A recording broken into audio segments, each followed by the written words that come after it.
I'm Una Malan. And I'm Justina Blakeney. We are so excited to host your first solo art exhibition here at Una Casa Privada. I'm so excited.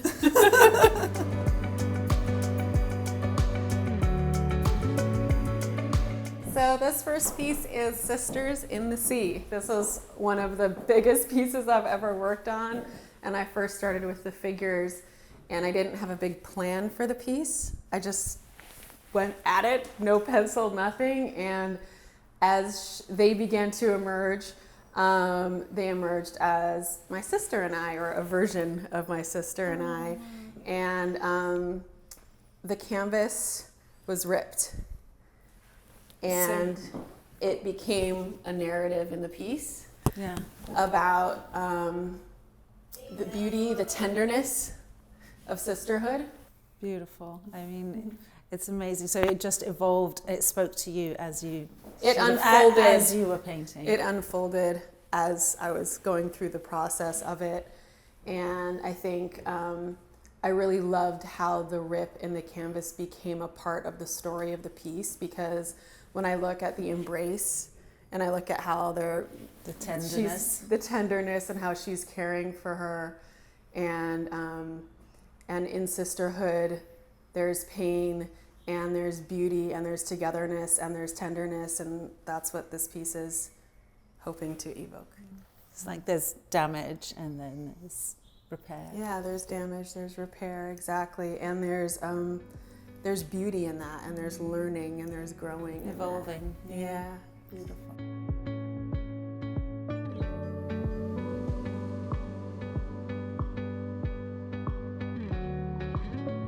So this piece just arrived today after having already installed the rest of the show, and I just fell so madly in love with it that we had to move it here to have even more visibility. Will you tell me about this piece? So for the past 3 years, I've been going to life drawing sessions where I'm drawing models and just practicing, just getting into the flow and being very free with how I move with the art.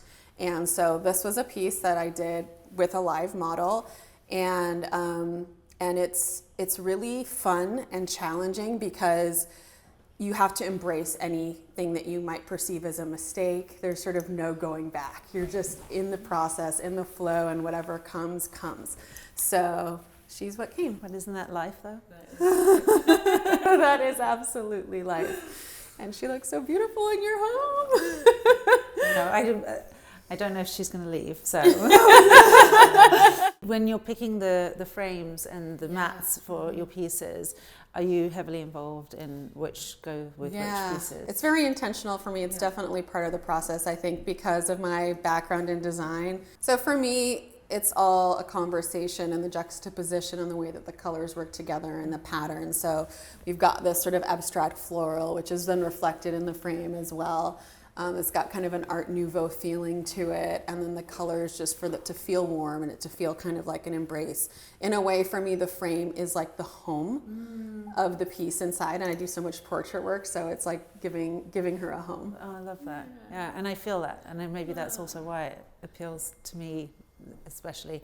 And I love the sort of more ornate frame that you've chosen to put with it. It's beautiful. Thank you.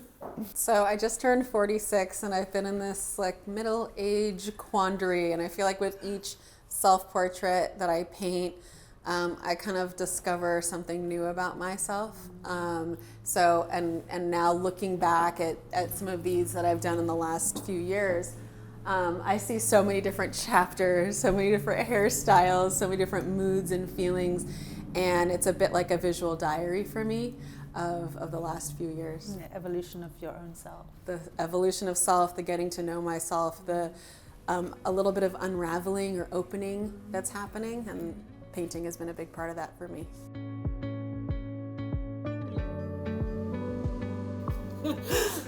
So this is your newest piece, your newest self-portrait. It is, yeah. This is my newest self-portrait. She's called JB, and part of that, my initials, but also it's funny for me because I grew up being called Tina, which is like short for Justina, and as an adult, I sort of reclaimed my name and started going by Justina again. And then casually people started calling me Jay. But I had never been called Jay before in my life. So I was like, who's Jay? And so as that name kind of evolved, and now I'm like J, JB, and I feel like this current iteration of me is embracing so many different sides of myself and embracing just my own strength and my own power. And I feel like this piece sort of emanates that feeling. Welcome to the new you.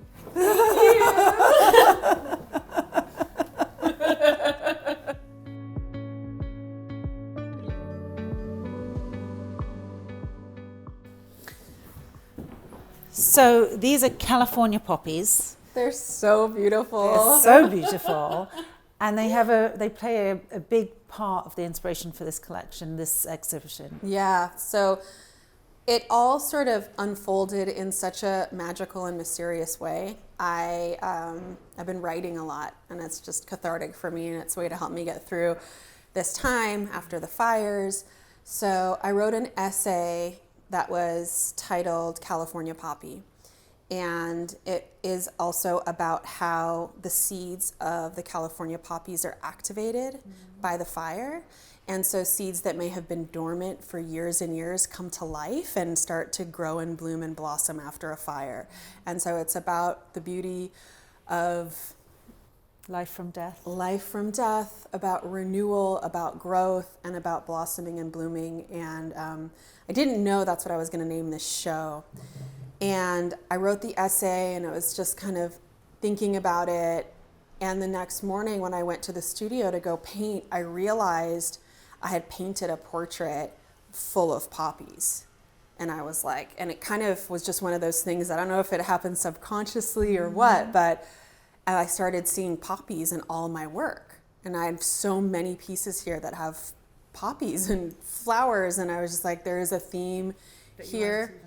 I wasn't aware of it at all. It was not a conscious thing. And then actually, as I was designing the invitation was when I realized, and it all came together, because I just was like, I just want a pattern. I want something abstract. I didn't want to take one piece to kind of make it, because it's so eclectic. Yeah. So I was like, oh, maybe I'll just take this flower pattern. I was like, California poppy, the floral pattern, the fire, and it all came together in this sort of magical way. And so, yeah, I have the whole essay, which you can read about the California poppies and the fire and my work. But it all, it just sort of unfolded in this way that was meant to be, I feel. Yeah. So it's really hard for me to choose because I have so many favorites in this exhibition. But this was one that I was really drawn to as we were installing. And then as we were talking about names of pieces and how that can sort of, really connect the person who's interacting with it so much more deeply.